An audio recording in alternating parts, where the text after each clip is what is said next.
The Alaskan highway has a strange way of swallowing sound. When you're driving alone at night, there's only the hum of your engine, the crunch of snow under tires, and the vast emptiness pressing against your windows. I'd been working for the Northern Utilities Division for a few months, checking on remote relay stations along the highway. That evening, the light was already fading. The sun dipped behind the trees around 4, and by 5 the world was steeped in shadow. I slowed down when I reached mile marker 17. Something caught my eye just off the road. There was a cabin there, half hidden among the pines. I'd never seen it before, and I'd taken this route dozens of times. Its roof sagged under the weight of snow, and the wood siding was darkened with age. A single window faced the road, and I thought I saw the curtain shift at first. I figured it was just the wind, but then the door creaked open a few inches, swinging slowly as if someone had just stepped inside. I told myself to keep driving, and I did, but my hands gripped the steering wheel tighter than usual. The strange thing was, when I passed by again the next morning on my return route, the cabin was gone. I thought about the cabin all day. By noon, I'd convinced myself I'd imagined it. The winter roads play tricks on you sometimes, and long hours in isolation can wear your mind thin. When I stopped at a small roadside diner for coffee, I asked the waitress if she knew anything about an old cabin near mile marker 17. She frowned. "There's nothing out there but trees." I asked a few other locals, and they all gave the same answer except one old man sitting at the counter. He stared at me for a long moment before speaking. "You stay off that path," he said quietly. "Don't go past marker 17 after dark. Snow don't cover everything out there." I pressed him for more, but he went silent, refusing to look at me again. That night, I couldn't sleep. Around 11, grabbed my flashlight and drove back to mile marker 17. The air was brittle and sharp, biting into my lungs with every breath. Snow blanketed the ground, swallowing my footsteps, and yet I swore I heard another set of crunches behind me, perfectly in sync with my own. I turned fast, shining my light into the trees. Nothing, only the snow, untouched, but the crunching didn't stop. The next night, I made the mistake of going back. This time, I didn't stop at the road. I walked directly into the trees, guided by the memory of where the cabin should have been, and there it was. The cabin stood perfectly still, its roof sagging, its window dimly glowing as if someone was inside. The sight of it made my stomach twist. It looked the same as before, but somehow wrong, as though it had been waiting for me. The snow crunched softly under my boots as I approached. I reached the steps, hesitated, then placed my hand on the doorframe. It was cold, damp, and slightly soft, as if rotting from within. Inside, the air was stale and frigid. Dust covered the furniture, and frost clung to the glass of a cracked oil lamp on the table. But one thing stood out immediately: the curtain on the single window swayed gently, as though someone had brushed past it only moments ago. Then I saw the footprints. Wet, heavy boot prints trailed across the warped wooden floor, disappearing into a narrow hallway at the back of the cabin. I turned to leave, but the door I'd walked through was no longer there. I tried every door, every window, but they all led into rooms I hadn't seen before. The cabin was too big. It shouldn't have been possible, but the hallways stretched endlessly, lined with faded photographs of people I didn't recognize. That's when I heard it, a slow, steady breath. I froze, straining my ears. The sound was faint, but it was definitely coming from the end of the hall. I turned my flashlight on, but the beam barely cut through the darkness. Something shifted ahead, and I bolted, following the hallway until a final door appeared in front of me. I shoved it open and stumbled outside, but the highway was gone. There was no road, no marker, no familiar tree line, just an endless field of untouched snow stretching into a horizonless black. I turned to look back at the cabin, but it was gone, too. Then I felt it warm, damp breath on the back of my neck. I turned, and there was nothing. The first time I saw the lights, I thought they were other riders. I was making my usual supply run along the Kuskokwim River, the kind of job most people wouldn't take unless they had no choice. The cold cut through every layer of clothing, and the silence out here was absolute. The river stretched for miles, in every direction, frozen solid, lined with endless dark pines. That night, the stars were brighter than I'd ever seen them. The sky was so clear, it felt like the air itself was frozen, holding everything still. Then I noticed them faint, pulsing lights on the far bank.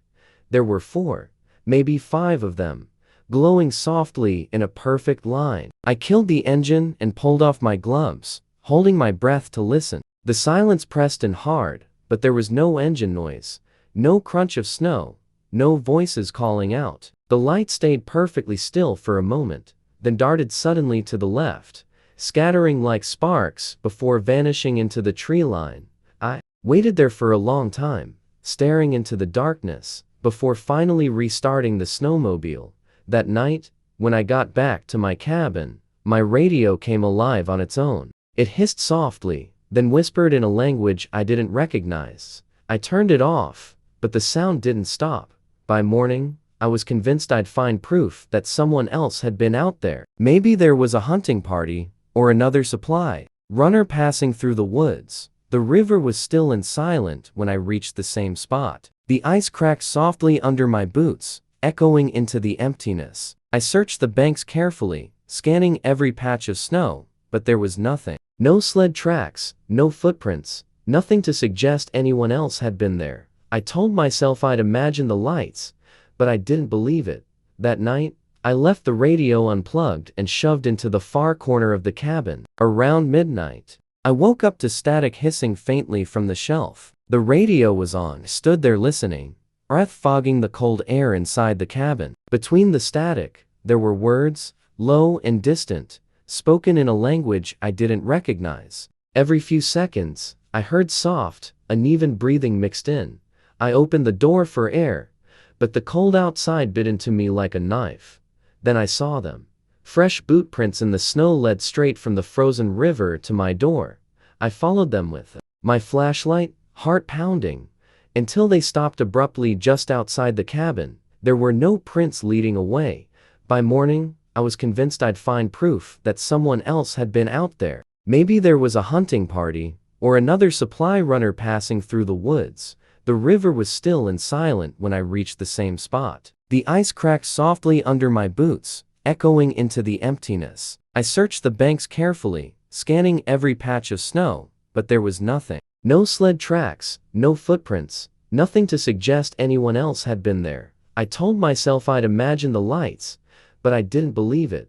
That night, I left the radio unplugged and shoved into the far corner of the cabin. Around midnight, I woke up to static hissing faintly from the shelf. The radio was on. I stood there listening, breath fogging the cold air inside the cabin. Between the static, there were words, low and distant, spoken in a language I didn't recognize. Every few seconds, I heard soft, uneven breathing mixed in. I opened the door for air, but the cold outside bit into me like a knife. Then I saw them.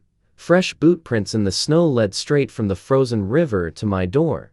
I followed them with my flashlight, heart pounding, until they stopped abruptly just outside the cabin. There were no prints leading away. By dawn, I was packed and ready to leave. I didn't care about the job anymore, or the supplies, or anything else. I just wanted to get away from the river. When I tried to start the snowmobile, the engine wouldn't turn over. I tried 3 more times before giving up and deciding to walk toward the highway. The silence outside was crushing. The snow seemed to swallow every sound, even my breathing. When I reached the river, I stopped dead in my tracks. The lights were back. They drifted slowly beneath the ice, glowing brighter now, shifting and pulsing in strange patterns. I took a single step forward, and the ice cracked violently beneath my boots. I started to run, heart pounding hard enough to drown out the sound of my own footsteps. But there was another sound chasing me across the ice, heavy, deliberate steps keeping pace with mine. I didn't dare look back. When I finally stumbled onto the opposite bank, I turned one last time. The lights were gone. Beneath the surface, dozens of pale faces stared up through the ice. Their mouths moved silently, as though trying to breathe. I left the river that day, but I never stopped hearing the whispers. There is a stretch of highway near Denali Pass where the world feels like it stops turning. I had been driving that route for 3 winters, delivering supplies to a remote research outpost deep in the Alaskan interior. Most nights were uneventful. Just me, the hum of the truck, and the long black ribbon of road cutting through endless snow and pine. That night was different from the start. Heavy fog drifted down from the mountains, so thick my high beams bounced straight back at me. My tires hissed against the frozen pavement, and I gripped the wheel tighter, leaning forward as if it would help me see farther ahead. By midnight, something felt wrong. The mile markers didn't match my GPS anymore. I'd passed marker 108, then 109, but according to my display, I should have been near marker 120. The same narrow curve in the road kept appearing again and again, the same leaning pine bent under the weight of snow. I reached for the radio, trying to contact the outpost, but all I got was static. Then faintly, beneath the crackling, I thought I heard voices too quiet to make out, but steady, like someone reciting numbers under their breath. At exactly 1:17 a.m., I blinked, and everything went black. When I opened my eyes, my truck was parked neatly at the edge of an overlook 3 miles off the main highway. 3 hours had passed. I didn't go straight home after waking up on that overlook. I sat there for a long time, staring out across the frozen expanse, trying to piece together what had happened. My dashboard clock said 4:27 am, but the last thing I remembered was driving at 1:17. I checked my phone, but it had died hours ago. When I finally drove to the outpost and told one of the researchers what happened, he gave me a look I couldn't read. After a moment, he said quietly, "You should stay off that pass at night." I didn't listen. The next evening, I returned to the same stretch of highway. This time, I kept my radio tuned to the same frequency, hoping to catch those faint voices. Again, I didn't have to wait long. The static returned first, sharp and loud, and then came the whispers. They were clearer now, fragments of English mixed with another language I couldn't recognize. One phrase repeated several times, broken and distorted, but I understood enough. "Keep to the lights." Then I saw movement outside my truck. Shapes drifted at the edge of my headlights, too far to see clearly, but close enough to know they were there. I grabbed my phone and turned on my dashcam, letting it record while I sat perfectly still. When I reviewed the footage later, I froze. At exactly 2:04 am, a figure stepped into the middle of the road. It stood completely still, staring straight into the camera, and then it was gone. By the third night, I was spiraling. I couldn't stop thinking about the blackout, the voices, and the figure caught on my dashcam. I needed answers. I decided to drive the entire pass without stopping, hoping that if I kept moving, I'd eventually leave whatever strange stretch of road was affecting me. At first, it seemed normal. The snow reflected my headlights in shifting waves of pale blue and white, and the forest pressed close on either side. But then I noticed the mile markers again. I passed marker 108, then 109, then 108 again. The road was looping back on itself. My GPS failed completely, stuck at the same set of coordinates, no matter how far I drove. I killed the display and focused on the lines of the road ahead, but the fog had returned, heavier than before. My visibility shrank to barely 10 feet in front of me. I slowed to a crawl, fingers locked around the steering wheel, when I noticed something in my rearview mirror. Headlights, 2 bright, perfect beams followed me through the fog, matching my speed exactly. I eased onto the shoulder to let whoever it was pass, but the lights slowed too, keeping the same distance. When I finally stopped, the road behind me was empty. I decided to turn back. I couldn't risk driving deeper into whatever this was. The fog swallowed my truck as soon as I reversed. My headlights lit up only the falling snow, dancing weightlessly in the beam, but nothing beyond it. Then the radio came alive again. The voices were louder now, clearer, repeating the same broken phrase, over and over, something between a warning and a chant. The cadence was steady, rhythmic, almost like footsteps keeping time. My hands trembled as I switched on the dashcam again, more out of instinct than thought. That's when I noticed it on the live feed. Figures walked along the shoulder on both sides of my truck, perfectly in step with me. Faces hidden in the fog. I checked my mirrors but saw nothing. The camera saw them, but I didn't. I pressed harder on the gas, heart hammering, until finally the fog thinned and the stars broke through above me. I pulled over, chest tight, lungs aching, and checked the road behind me. It was silent. Empty. Then, I looked at my dashboard clock. 3 more hours had passed. I took the job at Black Pine Lodge because I needed the money, and honestly, I thought it would be easy. The tourist season had ended early due to an unexpected cold front, and the owners needed someone to stay behind for 6 weeks to monitor the property and handle minor upkeep until spring. There were only 3 of us at the lodge: me, Harold, and Lena. Harold was in his 60s, quiet, the type of man who spoke only when necessary. He handled most of the equipment checks and kept to himself. Lena, on the other hand, was warm and chatty, grateful for the company. For the first week, it was almost peaceful. The snow fell constantly, blanketing everything in silence. The only sounds came from the old wood stove crackling late at night or the occasional groan of ice shifting on the frozen lake behind the lodge. Then, on the 7th night, I saw the lights. I was locking up the supply shed when I noticed faint white orbs moving slowly between the trees beyond the lodge. They drifted low to the ground, weaving in and out of the pines before vanishing deeper into the woods. I told Harold the next morning, but he barely looked up from his coffee. "Nothing out there but snow," he muttered. Later, Lena pulled me aside and whispered, "I hear voices outside my window at night." That was when the sense of isolation turned into something else. I took the job at Black Pine Lodge because I needed the money, and honestly, I thought it would be easy. The tourist season had ended early due to an unexpected cold front, and the owners needed someone to stay behind for 6 weeks to monitor the property and handle minor upkeep until spring. There were only 3 of us at the lodge: me, Harold, and Lena. Harold was in his 60s, quiet, the type of man who spoke only when necessary. He handled most of the equipment checks and kept to himself. Lena, on the other hand, was warm and chatty, grateful for the company. For the first week, it was almost peaceful. The snow fell constantly, blanketing everything in silence. The only sounds came from the old wood stove crackling late at night or the occasional groan of ice shifting on the frozen lake behind the lodge. Then, on the 7th night, I saw the lights.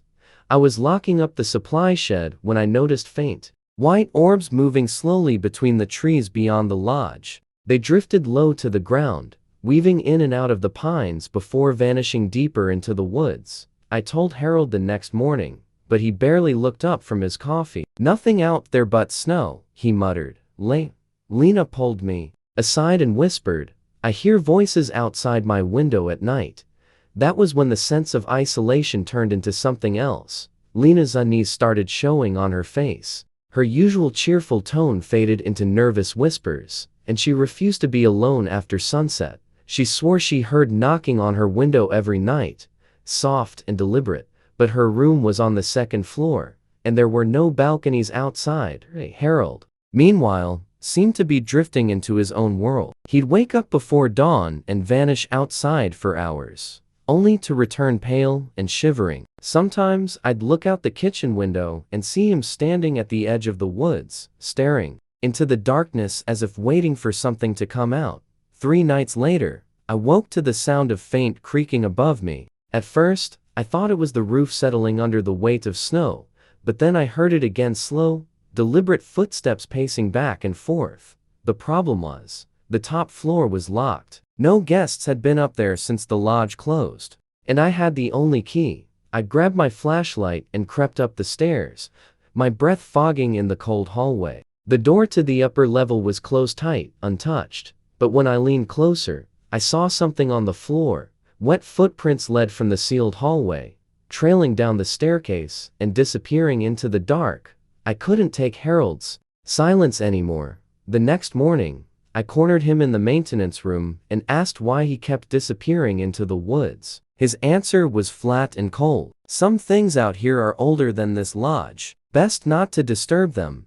It wasn't the reassurance I wanted. That night, I woke again, this time to the sound of the front door creaking open downstairs. I pulled on my jacket, grabbed my flashlight, and crept to the window overlooking the front porch. Harold was walking toward the tree line, holding an old lantern that glowed faintly against the snow. I hesitated for only a moment before following him. The snow crunched softly under my boots as I trailed him into the woods, keeping my distance. The deeper we went, the darker it became, until the only light came from Harold's swinging lantern. Then the trees opened into a small clearing, and that's when I saw them. Figures stood in a wide circle around Harold, perfectly still, their faces hidden by the shadows of their hoods. Harold lowered his lantern and whispered something I couldn't hear.